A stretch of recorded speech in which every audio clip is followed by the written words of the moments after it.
मग काटलास काऊन? तुझे कोणते कामधंदे आहेत? नुसती दिवसभर फोन करत राहते. ते पाय. हॅलो हॅलो, कामात आहेस? हो. बरं, काम झाल्यावर वेळ मिळेल तर फोन करशील. हो. मी वाट बघेन.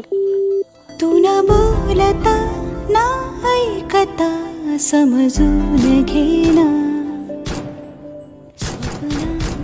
काय रे, केला होतास का कल्याणीला फोन? नाही केलो, कामात आहे मी अजून. दिसत आहे कोणत्या कामात आहेस तर? तुझी साथ संग असताना. अरे, कदर करावी माणसानं माणसाची. आयुष्यभर कोणी सोबत राहत नाही. योग्य त्यावेळी दाखवलं पाहिजे प्रेम, नाहीतर कदर करणाऱ्याला तुमची कदर राहत नाही. आकाशी चंद्र चांदणे